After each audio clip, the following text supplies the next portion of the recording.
Mundial del Pulmón Crítico. Muchas gracias al comité organizador por invitarme a estar aquí disfrutando con todos vosotros de estas sesiones tan interesantes, ¿no? La sesión que tengo el honor, el placer de presentar y de moderar está organizada desde el Centro de Investigación en Red de Enfermedades Respiratorias, CIBERES, que es una institución española, pero con gran interés por la internacionalización y comprometida con acciones como esta que favorecen la colaboración global.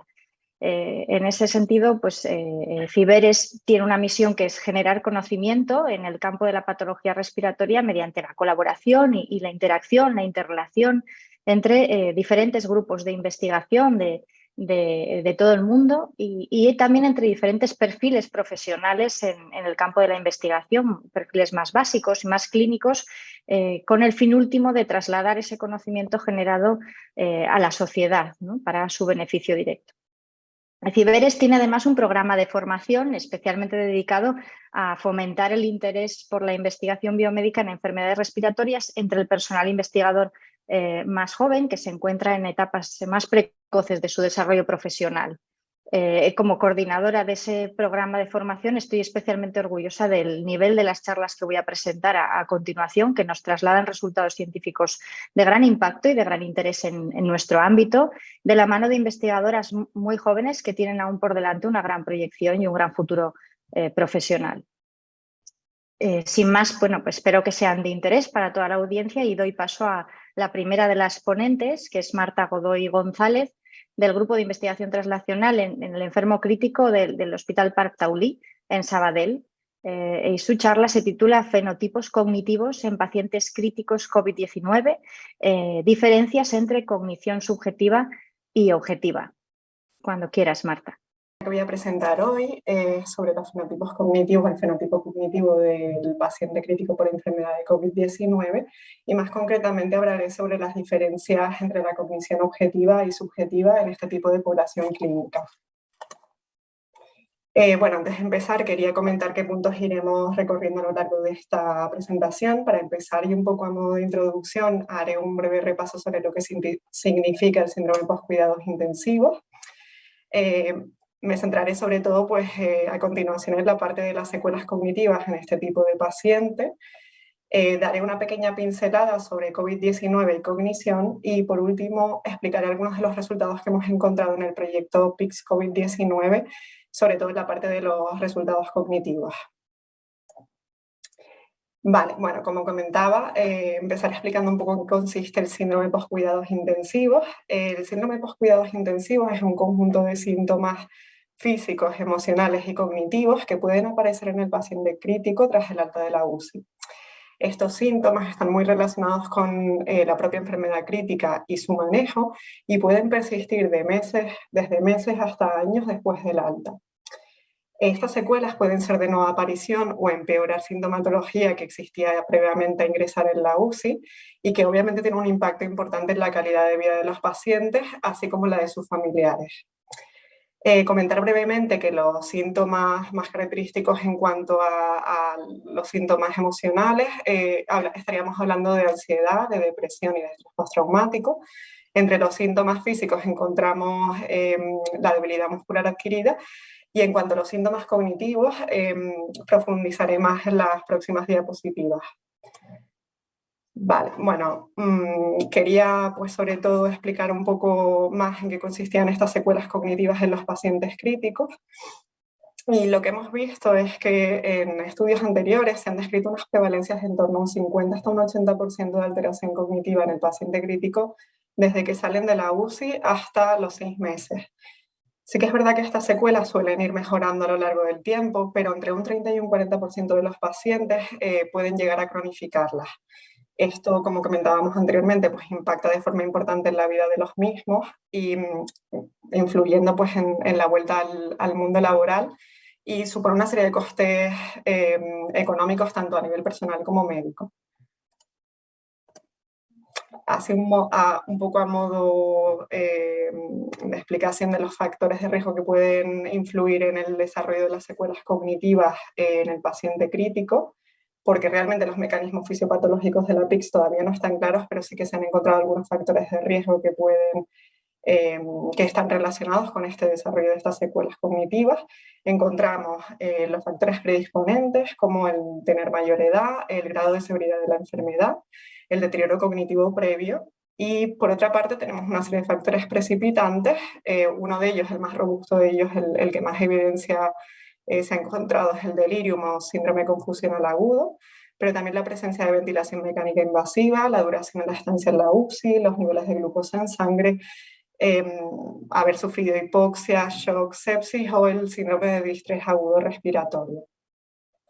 También comentar que sé que se ha descrito anteriormente en algunos estudios en paciente crítico la reserva cognitiva como factor protector frente al desarrollo de este déficit cognitivo.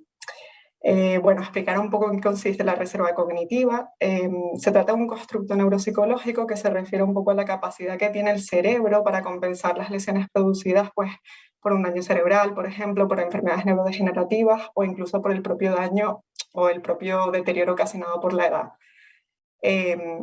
Y bueno, esta reserva cognitiva pues, lo que ayuda es a minimizar un poco la manifestación clínica de estos daños. Está muy relacionado con actividades que estimulan la parte más cognitiva, como puede ser pues, desde la formación, la lectura, el aprender idiomas, pero también con otros aspectos como el nivel de educación, el trabajo que han desempeñado a lo largo de su vida las personas. Y bueno, va a ser un factor importante también en esta presentación que les estoy haciendo ahora. Vale. En cuanto a los dominios cognitivos que se ven afectados, así muy brevemente, comentar que los pacientes suelen, si desarrollan secuelas cognitivas, suele ser en atención, memoria, funciones ejecutivas, velocidad de procesamiento de la información y en habilidades visoespaciales. Brevemente comentar un poco a nivel de cognición y COVID-19. Bueno, en referencia al COVID-19 se han descrito numerosas secuelas que afectan a distintos órganos y que pueden persistir en el tiempo. Entre ellas, pues, encontramos la fatiga, la disnea, los síntomas neuropsiquiátricos o las dificultades cognitivas. Sí que se realizó una revisión sistemática pues, del mismo año pasado con un paciente tanto crítico como no crítico post-COVID, en la que se encontraron unas prevalencias bastante altas. La alteración que se encontró pues, era sobre todo en los dominios de atención, memoria, funciones ejecutivas, velocidad de procesamiento de la información y influencia verbal. Bueno, entonces lo que nosotros al final nos planteábamos, porque sí que veíamos que había muchos estudios también que habían evaluado la parte cognitiva en el paciente COVID, pero quizás no tantos en el paciente crítico post-COVID-19 y no tantos a largo plazo, era pues sobre todo un poco ver qué tipo de secuelas podrían desarrollar estos pacientes a largo plazo, qué factores podrían estar relacionados con el desarrollo de estas secuelas a largo plazo y también el hacer una exploración neuropsicológica completa para determinar un perfil adecuado, porque sí que es verdad que en algunos estudios pues el perfil cognitivo se realiza a lo mejor con cuestionarios autoadministrados, o sea, se determina si tiene déficit o no haciendo una serie de cuestionarios autoadministrados, en la propia percepción que tiene el paciente de su funcionamiento cognitivo, pero no encontramos a lo mejor tantos estudios que hagan una exploración completa sobre el tipo de déficit que pueden tener. Quizás a lo mejor algunos con pruebas de screening más sencillas, como el MOCA, por ejemplo. Y bueno, por ello nosotros nos planteamos sobre todo esto, pues caracterizar el perfil cognitivo objetivo en los supervivientes de enfermedad crítica por COVID-19 un año después del alta de la UCI. En segundo lugar, también queríamos ver si el uso de medidas de déficit cognitivo subjetivo de estos cuestionarios autoadministrados, por ejemplo, permitían detectar el deterioro cognitivo objetivo en este tipo de pacientes. Y por último, pues explorar la relación entre los factores demográficos, clínicos y emocionales, tanto con la cognición objetiva como con la cognición subjetiva. Vale. Bueno, sí que quizás un poco a modo de explicación para aclarar los conceptos de cognición objetiva y subjetiva. Cuando hablo de cognición objetiva me refiero a aquella que proporciona información sobre el funcionamiento cognitivo del paciente y se mide a través de se mide a través de pruebas neuropsicológicas administradas por profesionales experimentados. Pero cuando hablo de cognición subjetiva me refiero a la propia autopercepción de los pacientes de su propio rendimiento cognitivo. Y esto normalmente, como he dicho previamente, se suele medir a través de cuestionarios autoadministrados. Vale, bueno, y ahora voy a explicar una serie de resultados que hemos encontrado en el proyecto PICS COVID-19. Los resultados que explicaré hoy son los resultados que encontramos a los 12 meses del alta de la UCI, pero forma parte de un proyecto mucho mayor de seguimiento del paciente crítico post-COVID, longitudinal, en el que se hizo un seguimiento durante 12 meses. Los criterios de inclusión del proyecto fueron que fuesen adultos y que estuviesen ingresados al menos durante 24 horas en la UCI por enfermedad de COVID-19, y los criterios de exclusión fueron que no tuviesen un deterioro cognitivo previo, que tampoco tuviesen antecedentes neurológicos o psiquiátricos, que no tuviesen discapacidad intelectual, no consumiesen ningún tipo de sustancia tóxica y que fuesen castellano o catalano parlantes. A los 12 meses lo que hicimos fue una visita presencial en la que se realizó una valoración neuropsicológica completa y también una valoración telemática del aspecto emocional y cognitivo. En la parte emocional pues utilizamos dos escalas, una para evaluar la parte de ansiedad y depresión y otra para evaluar la parte de estrés postraumático. Para la parte cognitiva de este déficit cognitivo subjetivo, o cognición subjetiva, como les he explicado anteriormente, aplicamos un cuestionario autoadministrado que es el PDQ. Para medir la reserva cognitiva, pues aplicamos también un cuestionario de reserva cognitiva validado en población española. Bueno, nosotros creamos, para el perfil neuropsicológico, creamos 7 índices cognitivos a partir de una serie de pruebas neuropsicológicas, que es los dominios que utilizamos para definir este perfil fueron la atención, la memoria de aprendizaje, la evocación, la memoria de reconocimiento, la velocidad de procesamiento de la información, la memoria de trabajo y las funciones ejecutivas. Y para definir el déficit cognitivo objetivo, a partir de estas pruebas neuropsicológicas, utilizamos un criterio que se ha utilizado previamente en paciente crítico también, propuesto por Jackson, en el que se considera que el paciente tiene déficit cognitivo objetivo cuando obtiene una puntuación en al menos uno de los dominios de 2 desviaciones estándar por debajo de la media, o al menos 2 puntuaciones en 2 de los dominios de 1,5 desviaciones por debajo de la media. En cuanto al análisis estadístico, llevamos a cabo un análisis descriptivo para el perfil neuropsicológico, para un poco diferenciar si esta medida subjetiva de déficit podía ayudarnos a saber si el paciente tenía déficit objetivo o no. Llevamos a cabo un análisis discriminante, y para el análisis de factores llevamos a cabo una serie de análisis univariantes y modelos de regresión logística. Vale, y los resultados que obtuvimos, bueno, de los 150 pacientes que participaron en el estudio, que estuvieron admitidos en el estudio durante la UCI, valoramos a 80 pacientes en la visita presencial a los 12 meses del alta.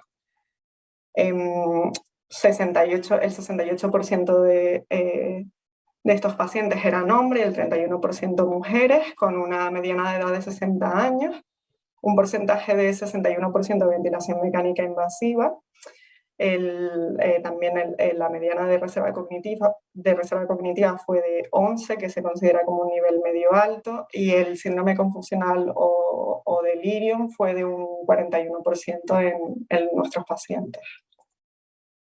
Bueno, y el perfil que encontramos nosotros, pues básicamente fue sobre todo alteración en velocidad de procesamiento de la información, en memoria de reconocimiento y en funciones ejecutivas, que corresponde sobre todo a un tipo de perfil o un tipo de alteración frontosubcortical.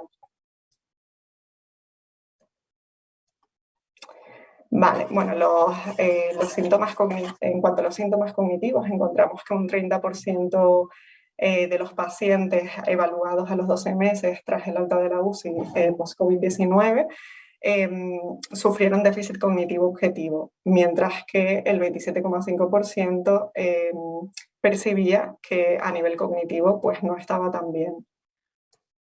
En cuanto a los síntomas emocionales, un 22% de los pacientes sufrieron síntomas de ansiedad, un 26% de depresión y un 27,5% de estrés postraumático. Vale, en cuanto al segundo objetivo, en el que nos planteábamos si estas herramientas de déficit percibido, de cognición subjetiva, nos podrían ayudar a detectar el déficit cognitivo objetivo, medido con las pruebas neuropsicológicas. Llevamos a cabo un análisis discriminante para saber si podía ser así, y encontramos, bueno, a través de la curva ROC, que efectivamente pues el PDQ-1 clasifica adecuadamente el déficit cognitivo en el paciente crítico COVID-19, ya que bueno, obtuvimos este área bajo la curva que bueno, no es buena, que es de 0,6. Tampoco obtuvimos diferencias estadísticamente significativas en la percepción de déficit entre el grupo con alteración y sin alteración cognitiva objetiva.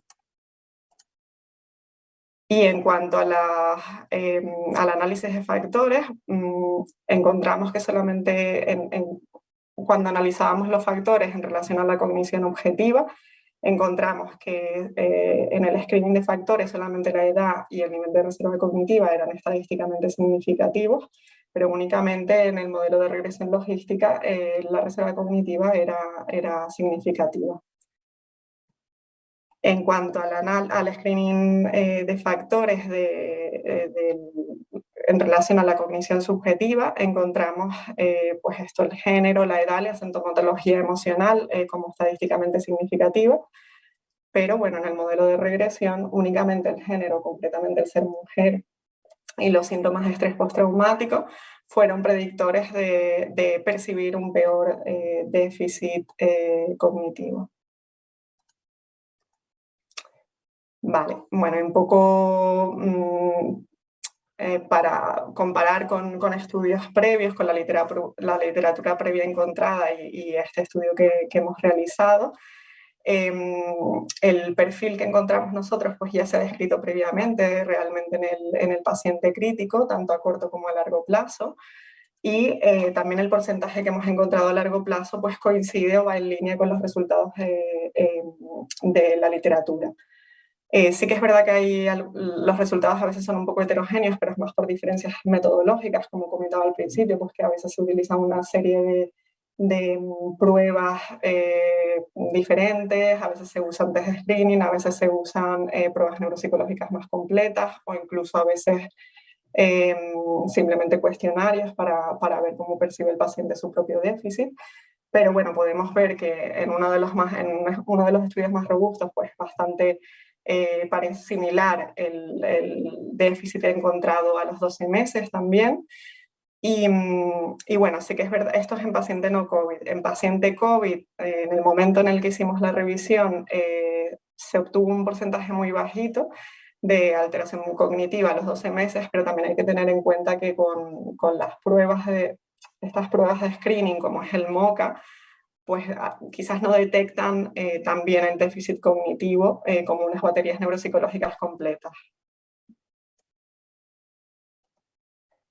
Vale, y bueno, en cuanto a la cognición subjetiva, más o menos nos movemos también en la línea de la literatura previa. Nosotros encontramos este porcentaje de déficit cognitivo, de percepción subjetiva del déficit cognitivo en los pacientes críticos post-COVID-19, y ya se encontraban unos resultados similares en los pacientes críticos que no eran COVID.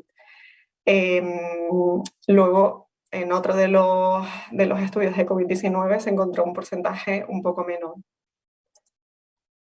Y bueno, en referencia a si esta medida de cognición subjetiva nos podría ayudar a determinar o clasificar o categorizar a los pacientes que tienen déficit cognitivo objetivo o no, pues nosotros encontramos que no, y efectivamente también en la literatura previa encuentran esta misma discrepancia, que realmente pues estos cuestionarios autoadministrados de cognición subjetiva pues no nos permiten detectar el déficit cognitivo objetivo obtenido pues, a través de pruebas neuropsicológicas.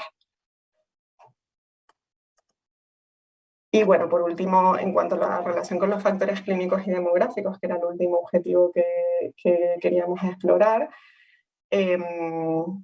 pues en cuanto a la cognición objetiva, vemos que el nivel de reserva cognitiva es un factor, resultó como un factor protector frente al deterioro o frente al déficit cognitivo en los pacientes, tanto bueno, en nuestra muestra, pero también se ha detectado en paciente no COVID crítico y en paciente post-COVID crítico. En este estudio que se realizó, bueno, que se publicó ahora en 2022, también encontraron esta relación. Sí que es verdad que nosotros no encontramos relación con otras variables clínicas. Y en cuanto a la cognición subjetiva, bueno, un poco lo mismo, ¿no? Lo que vemos es que hay mucha relación entre la percepción que tiene el propio paciente de su funcionamiento cognitivo. Hay mucha relación con sintomatología emocional.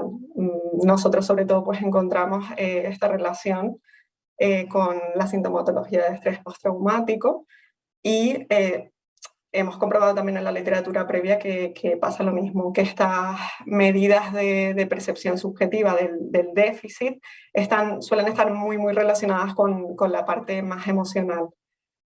No, parece que no categorizan o que no clasifican adecuadamente pues, el déficit cognitivo medido con una exploración neuropsicológica, sino que está como más mediado a veces por la sintomatología emocional. Y también encontramos que el género, bueno, al ser mujer, las mujeres percibían más, ¿no? Esta dificultad a nivel cognitivo a largo plazo. Y lo mismo en este estudio de 2022 con paciente post-COVID-19 crítico, pues también encontraron el mismo resultado. Y ya, bueno, a modo de conclusión, comentar un poco pues que sí que siguen persistiendo estas secuelas cognitivas incluso un año después del alta de la UCI en el paciente crítico post-COVID-19, en un tercio de ellos, de hecho, que es un porcentaje bastante alto.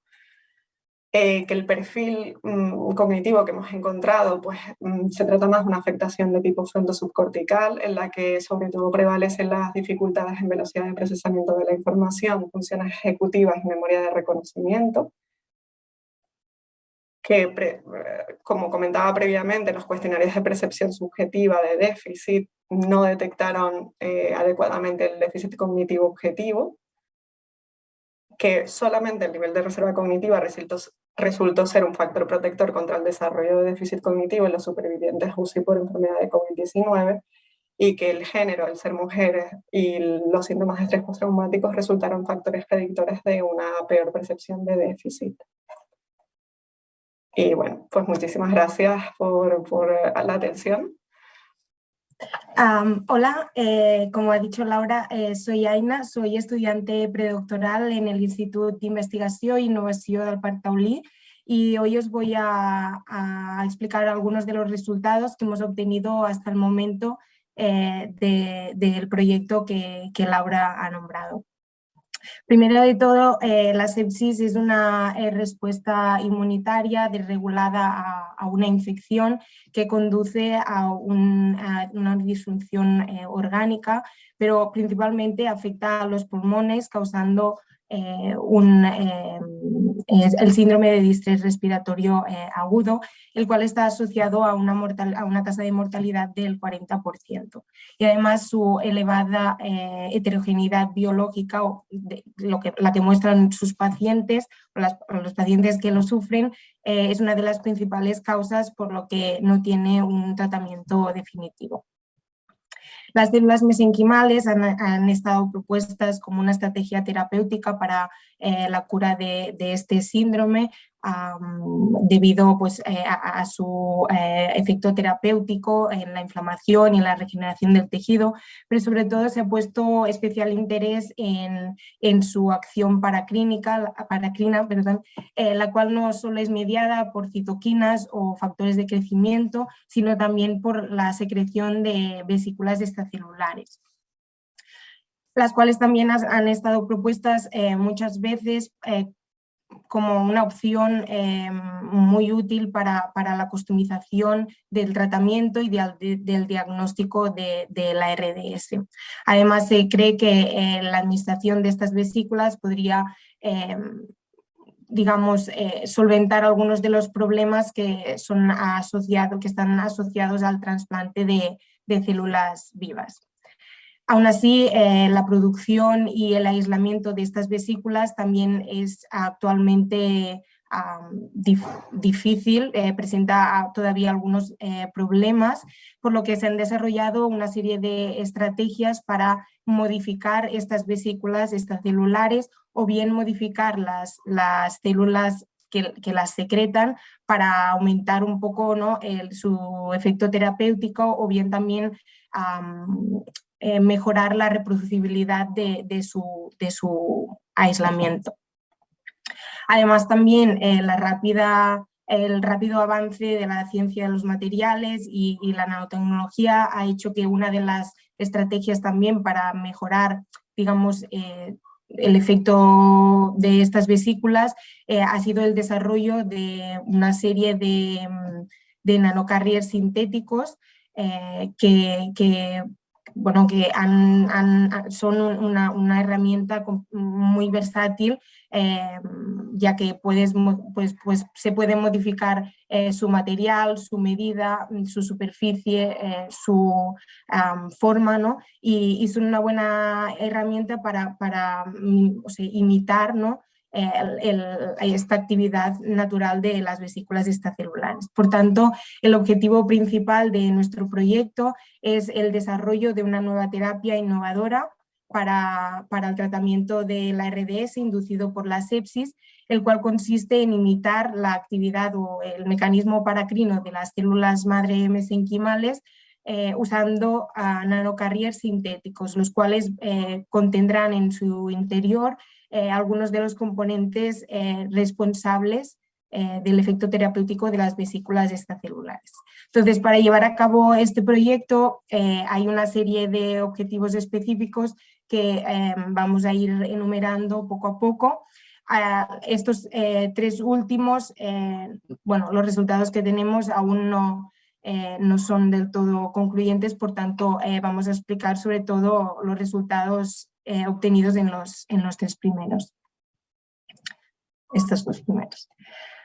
Primero de todo, aislamos las células mesenquimales de la médula ósea de la rata.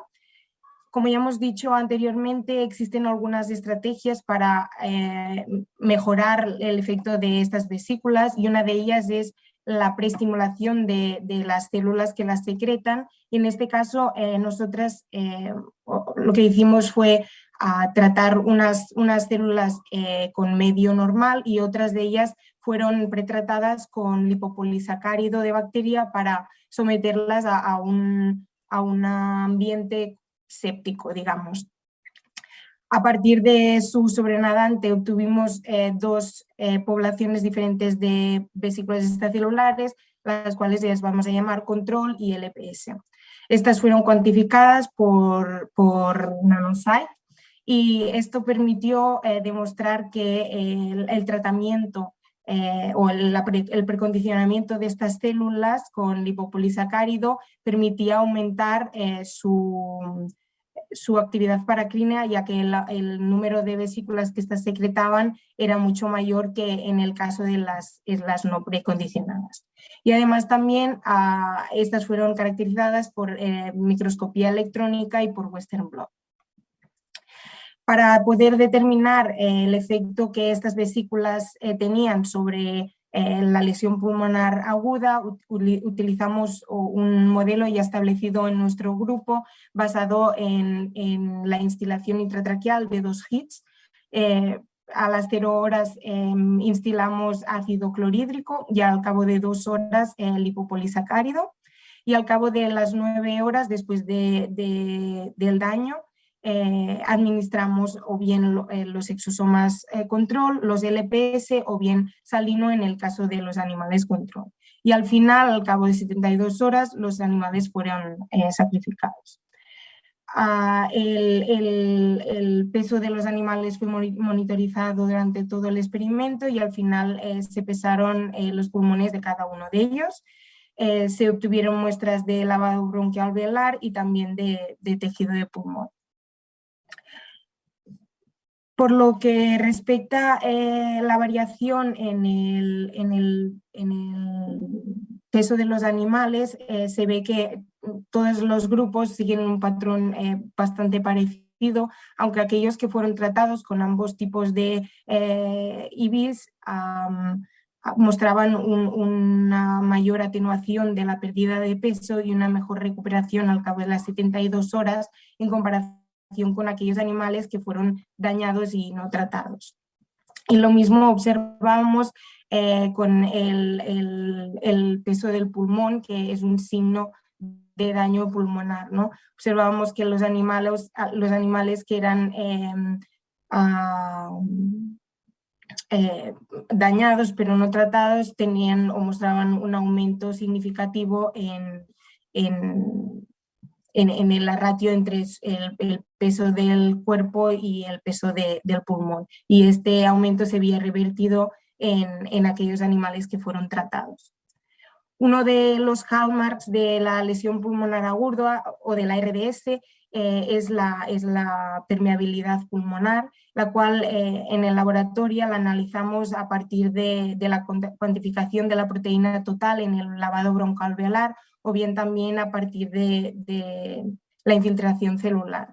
En nuestro modelo animal observamos un aumento de la proteína total en el lavado broncoalveolar en aquellos animales dañados, pero esta era revertida cuando los animales eran tratados con ambos tipos de vesículas extracelulares, y lo mismo sucedía cuando mirábamos la infiltración celular en el espacio intraalveolar.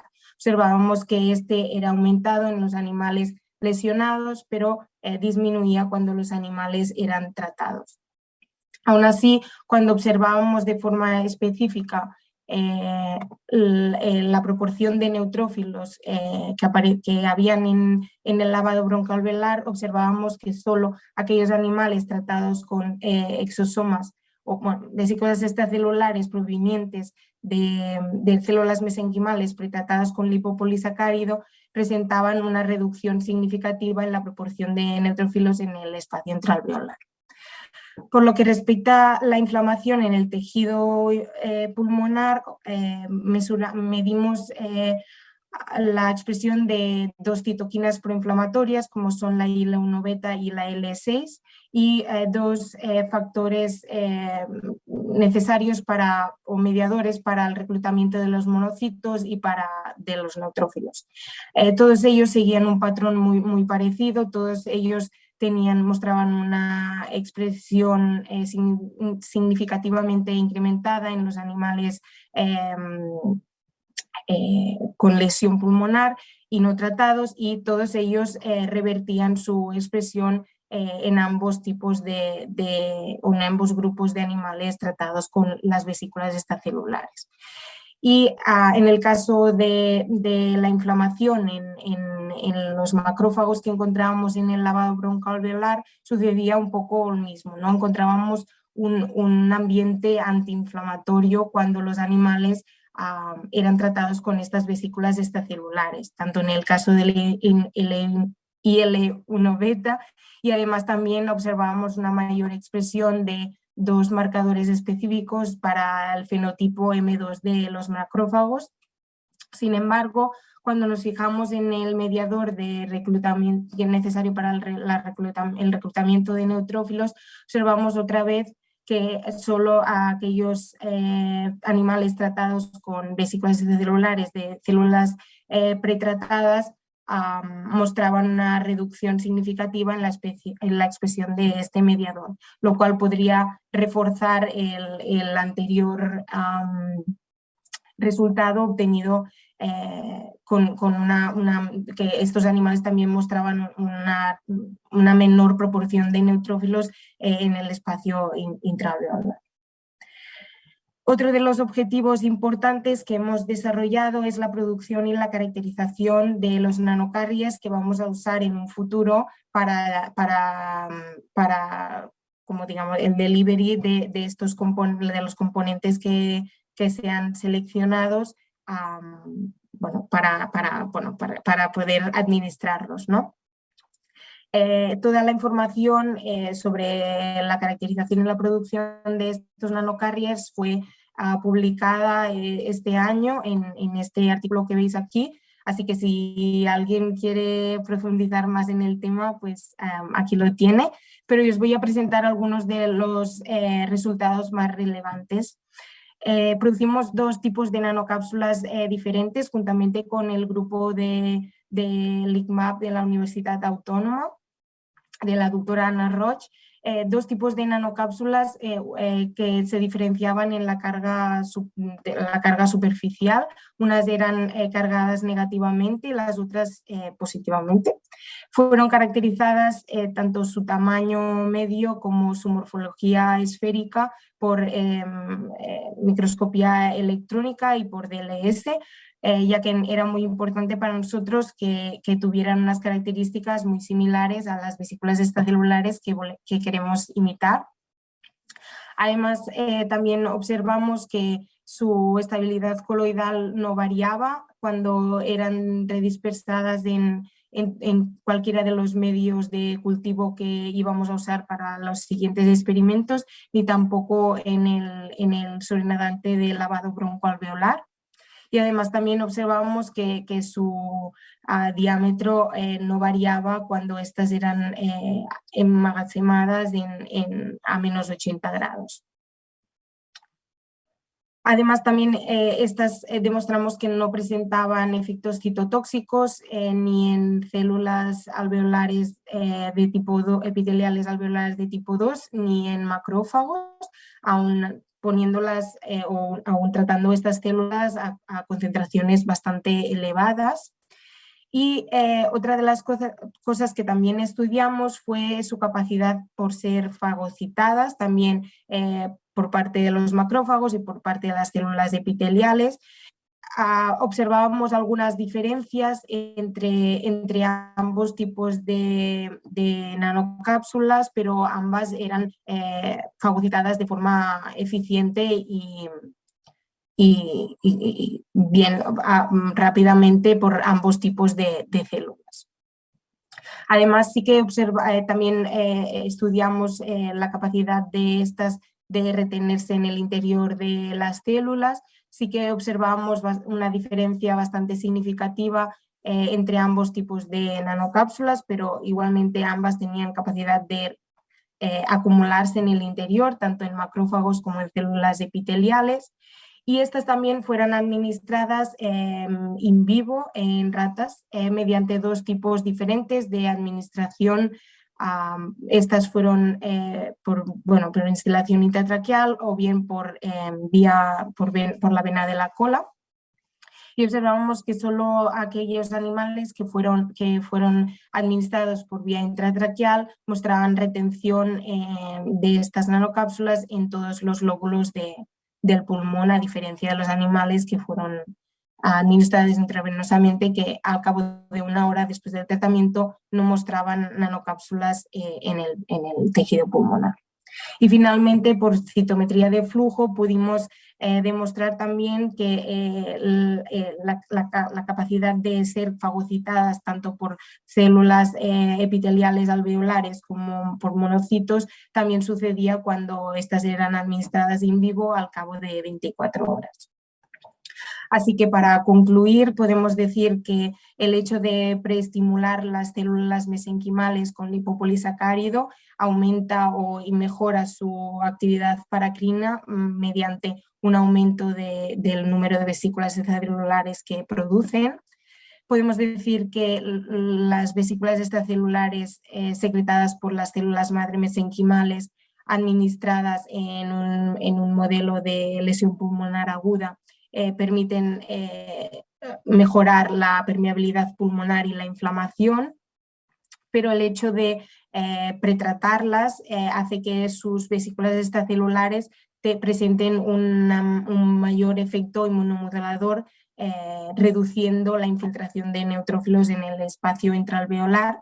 Y finalmente decir que hemos desarrollado un nanocarrier biocompatible útil para poder administrar en un futuro nuestra terapia por vía pulmonar directamente. Y nada más, eso es todo, muchas gracias. Voy a hablaros un poco del efecto de la ventilación mecánica en la diseminación de metástasis pulmonares.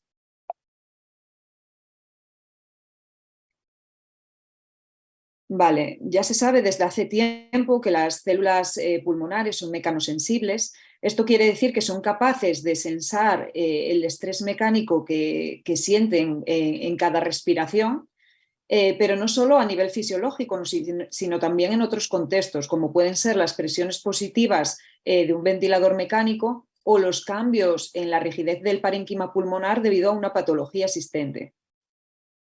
No voy a entrar en mucho detalle porque toda la audiencia estoy segura de que sabe muchísimo de este tema, pero las células pulmonares y en general el parénquima pulmonar responden al estrés mecánico activando una serie de respuestas que están ampliamente estudiadas, pues un aumento de la proliferación y migración celulares, remodelado de la matriz extracelular, aumento de los procesos inflamatorios y también de los procesos apoptóticos.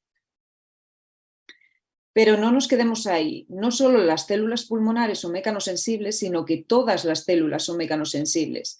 Eso quiere decir que pueden transformar un estrés mecánico, un insulto mecánico, ¿no?, en una respuesta bioquímica a través de un proceso que se denomina mecanotransducción.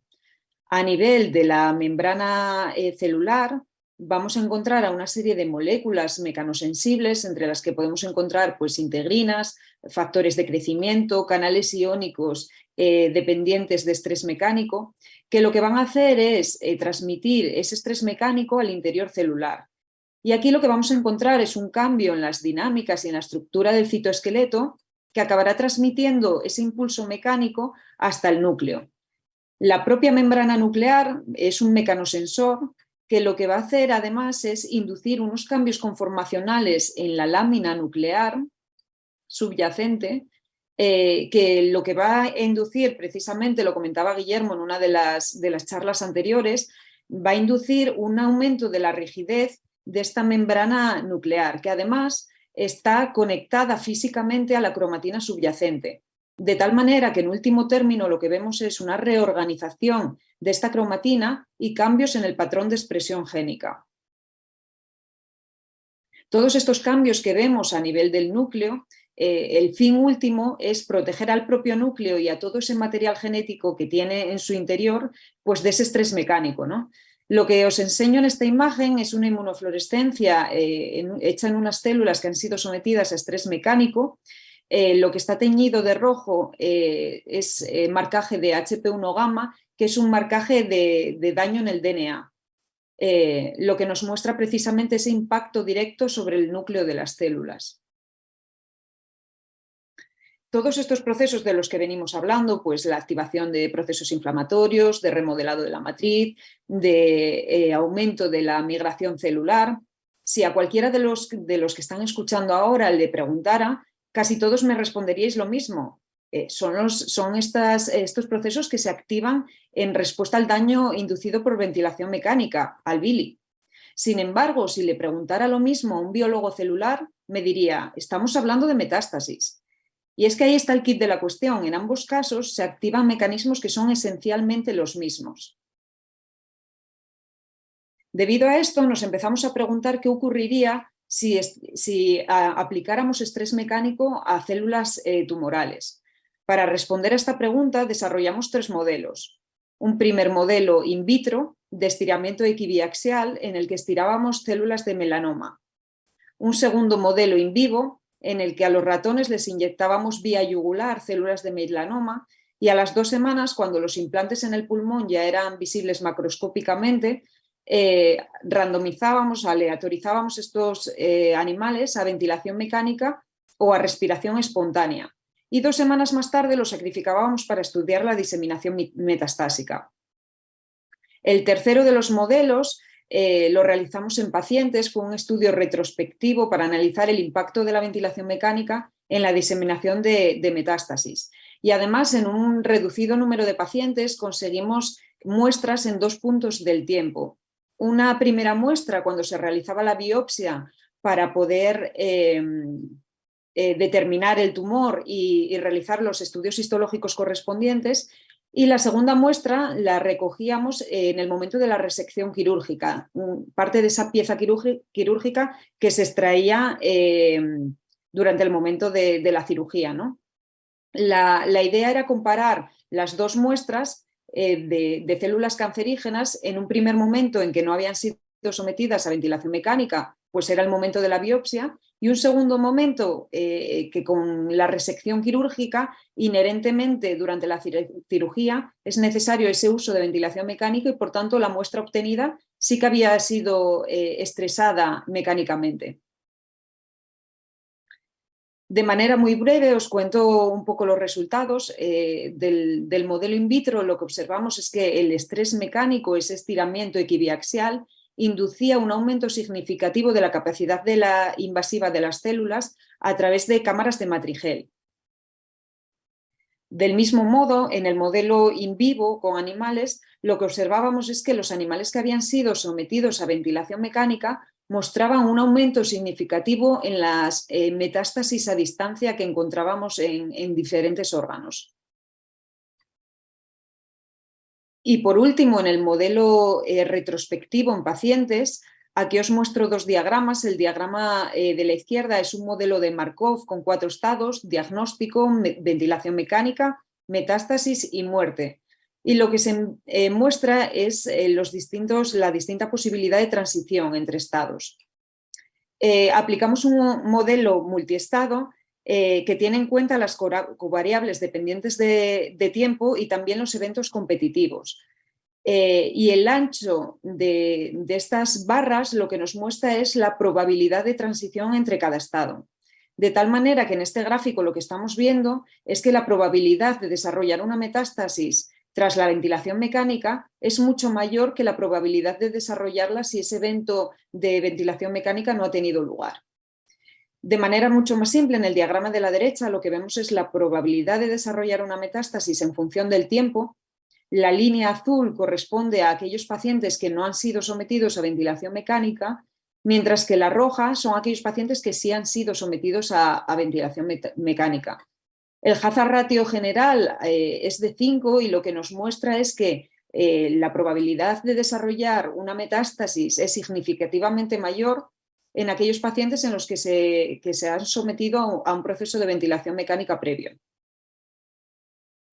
Con todos estos resultados, lo que decidimos fue volver al principio a nuestro modelo in vitro y secuenciar el RNA de esas células, de las que habían sido estiradas equibiaxialmente y de células que habían sido mantenidas en condiciones estáticas, para analizar precisamente los mecanismos específicos que se activan en respuesta al estrés mecánico.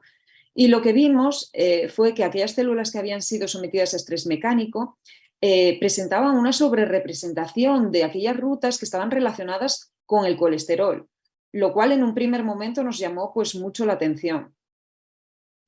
Hicimos un análisis con ayuda de la herramienta Ingenuity Pathway Analysis y nos ayudó a centrarnos en la molécula PCSK9, que nos pareció muy interesante precisamente por su implicación en las rutas de biosíntesis del colesterol y también por sus posibilidades a nivel terapéutico, puesto que los anticuerpos anti-PCSK9 están aprobados a día de hoy por la FDA y por la EMA y de hecho se comercializan como tratamiento para las hipercolesterolemias.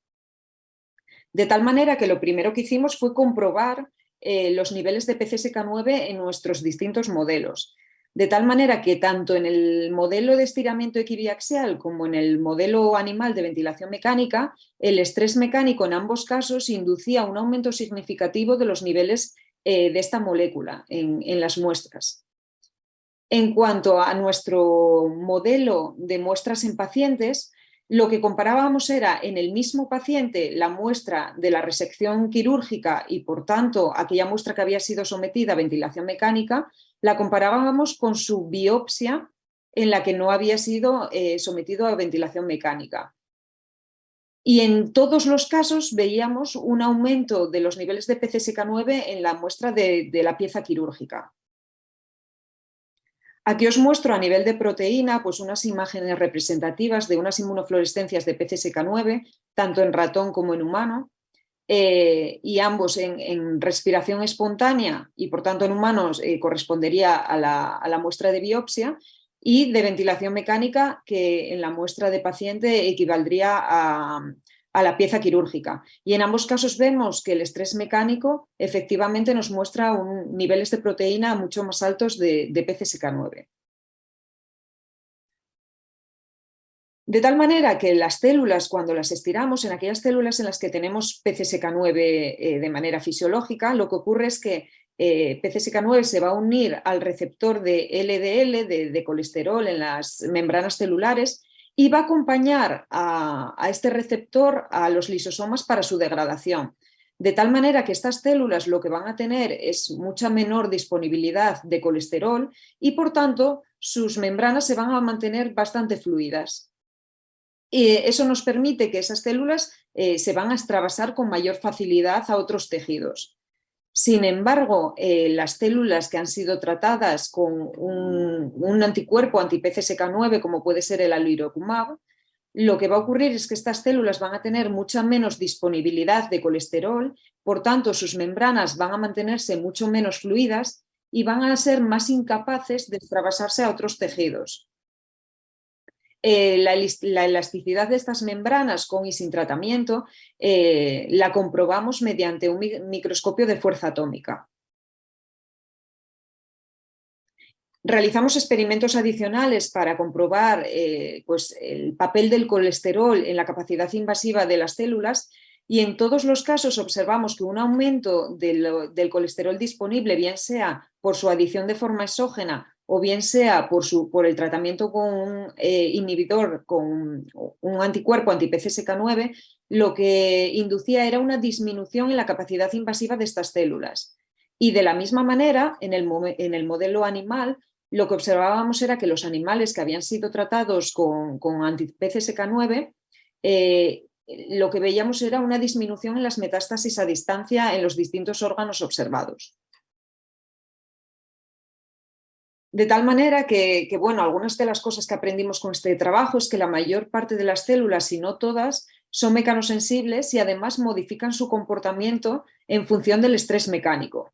Y cuando estamos hablando de todas las células, ¿no? Esto también incluye a las células cancerígenas, lo que es muy interesante de cara a un posible efecto terapéutico. Además, los mecanismos de mecanotransducción son mayoritariamente específicos del estrés mecánico, ¿no? Y sabemos que estos mecanismos son modulables, podemos interferir en ellos, y esto nos da pie a intentar diversos tratamientos, ¿no? Nuestra última pregunta, ¿no? Nuestra siguiente pregunta de cara al futuro es ¿cuál es el papel del colesterol tanto en el daño pulmonar inducido por ventilación como en la reparación posterior de ese parénquima dañado? Y nada, daros las gracias y mostraros también una fotografía con parte del equipo que hace posible este trabajo y otros muchos que estamos llevando a cabo. Muchas gracias. Disponemos ahora de unos minutos de discusión, de 10 minutos, que me gustaría comenzar preguntando a la primera de nuestras ponentes, a Marta. Marta Godoy, sobre algún aspecto relacionado con los resultados que nos has presentado. En particular, me gustaría saber si habéis tenido en consideración el impacto del deterioro cognitivo previo de estos pacientes en vuestros resultados. Hablas de reserva cognitiva, ¿no? Y si es así, si tiene que ver o no con la percepción subjetiva, esa manera de considerar el impacto del deterioro cognitivo previo. Bueno, sí, tuvimos en cuenta el deterioro cognitivo previo, de hecho es uno de los criterios de exclusión. Bueno, en primer lugar, los pacientes que incluimos, obviamente llevamos a cabo pues, una revisión de las historias clínicas por si había algún tipo de diagnóstico de deterioro previo, de diagnóstico de demencia o de deterioro cognitivo leve. Pero aparte de eso, porque a veces pues puede ser que no se haya detectado este tipo de déficit. Nosotros, para controlar este posible deterioro cognitivo, utilizamos un cuestionario que se llama el IQ-CODE, que es un test es el test del informador del deterioro cognitivo. Entonces, este cuestionario consiste en una serie de preguntas que se le hacen a los familiares o allegados de los pacientes, y lo que se hace es preguntar pues, si ha habido. Las preguntas son sobre todo enfocadas a distintos aspectos cognitivos, si ellos han notado pues, una disminución en los últimos años en cuanto a, bueno, pues a lo mejor pues, si le cuesta recordar caras conocidas, una serie de aspectos que lo que se hace pues, es evaluar si ha habido algún cambio durante estos últimos años, y es un cuestionario validado también. De esa forma un poco lo pudimos controlar, porque es verdad que, claro, al ser pacientes que ingresan de forma súbita en las unidades de cuidados intensivos, lo ideal es tener una exploración neuropsicológica previa para poder comparar con la exploración posterior, ¿verdad? Para ver un poco, pues, cuál era el nivel basal de estos pacientes y luego ver un poco, pues, cómo ha sido, ¿no?, la afectación después. Pero como desgraciadamente pues no disponemos de esos datos, pues lo controlamos de esa manera a través de este cuestionario. Y me comentaste algo de la reserva cognitiva.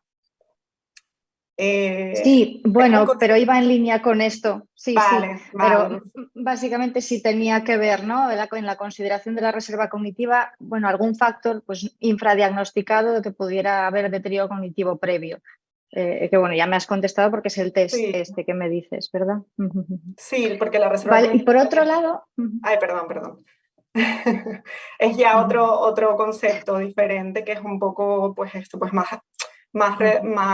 se refiere más como es un factor bastante protector frente al deterioro cognitivo, que esto es como bastante esperanzador, ¿no? Porque vemos que, bueno, quizás realizando una serie de actividades, pues podemos protegernos más frente a ese deterioro. Pero sí, es un concepto diferente, exacto, que medimos también con otro cuestionario. Vale, y por otro lado, bueno, y lo explicaste muy bien en tu presentación, ¿no? El deterioro cognitivo en supervivientes de UCI es un problema de salud sobre el que ya hay bastante literatura, y igualmente ahora ya más recientemente se han publicado resultados sobre las manifestaciones neurológicas debidas al COVID, ¿no? O sea, están esas dos situaciones, y vuestro estudio pues, recoge resultados de una población en particular de pacientes críticos que tienen en común una enfermedad que es la COVID y un síndrome que entiendo que es el distrés respiratorio, porque todos vuestros pacientes tenían distrés o simplemente es un diagnóstico de COVID. No, o sea, no todos tenían, simplemente los criterios de inclusión eran pues el ser adultos y el haber estado ingresados al menos durante 24 horas por enfermedad de COVID-19 en la UCI. Esto era. Vale, Sí, o sea, que la ventilación mecánica... Bueno, sí, había pacientes con ventilación mecánica invasiva y otros que no. De hecho, el porcentaje era de un 61% de pacientes con ventilación mecánica invasiva y otros que no. Vale, entonces la pregunta es si estos resultados son trasladables a otras poblaciones de paciente crítico o a otras poblaciones de distrés respiratorio grave en el caso de los que sí lo tenían, ¿no? O si son resultados específicos de pacientes COVID, porque parecen bastante ¿no?, extrapolables. ¿Y cómo lo podemos distinguir, ¿no? ¿Qué es debido a la COVID o qué es debido a la patología crítica? Sí, aquí, bueno, debido un poco a lo que, a un poco la urgencia, ¿no?, del estudiar pues, qué pasaba con estos pacientes, los pacientes críticos por COVID-19, pues no tuvimos la posibilidad de hacer un estudio en el que poder coger un grupo control y un grupo COVID-19 para ver un poco estas diferencias. Que de este déficit cognitivo se debe a la PICS o que se debe al COVID-19. Pues en este estudio en concreto no lo podemos saber, por esto mismo, porque no disponemos de ese grupo control, pero sí que estamos realizando actualmente pues un estudio en el que tenemos un grupo control con otras patologías y un grupo COVID-19 para ver si hay diferencias entre estas dos poblaciones de paciente crítico, ver un poco pues ese gap que tuvimos en ese primer estudio. Aunque bueno, sí que es verdad que en estudios previos que hemos hecho con paciente crítico, no COVID, pues se ven un déficit cognitivo, un perfil cognitivo bastante similar, que es este perfil que comentaba antes, el perfil más fronto-subcortical, con dificultad en velocidad de procesamiento de la información, de funciones ejecutivas, de memoria de reconocimiento. O sea, sí que parece bastante similar, pero precisamente estamos ahora pues estudiando, ¿no? A ver pues si sale alguna diferencia. Tenemos una pregunta de Tony Artigas, que pregunta por la relación entre la fragilidad y el déficit cognitivo, especialmente en enfermos de edad avanzada.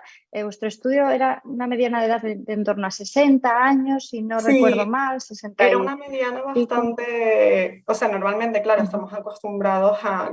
Los pacientes que suelen entrar en UCI pues suelen ser de mayor edad, pero con la pandemia de COVID-19 pues entró bastante población joven, entonces la mediana pues bajó bastante a lo que suele ser normalmente los estudios con paciente crítico.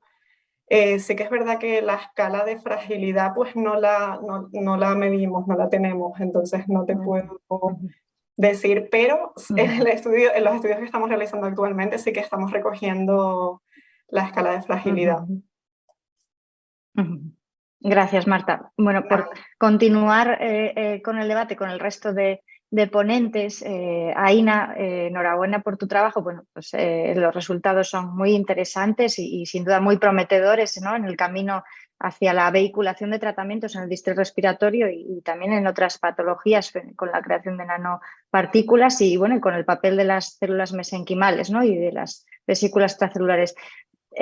Yo no sé si habéis comprobado la potencial toxicidad de esas nanopartículas en algún tipo celular en particular.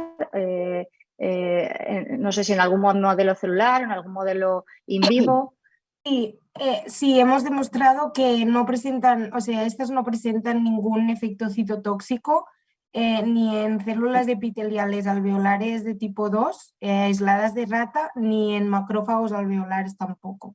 Porque, claro, nuestro objetivo final era la administración in vivo, por instalación intratragal, o sea que por ello empezamos los estudios in vivo porque vimos que aun poniéndolas a concentraciones muy elevadas no presentaban ningún efecto sobre la viabilidad celular. Ajá. Y, es decir, no tienen toxicidad en esos dos tipos celulares y además habéis demostrado, porque esto sí que nos lo contaste, ¿no? que son internalizadas de manera muy eficaz por macrófagos y por algún otro tipo celular.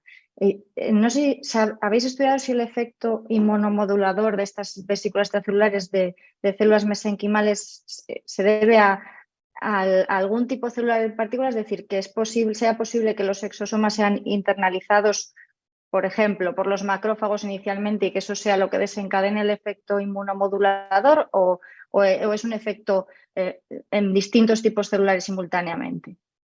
O sea, perdón, o sea, hablábamos antes de las nanocápsulas sintéticas o de las vesículas, es que, vale.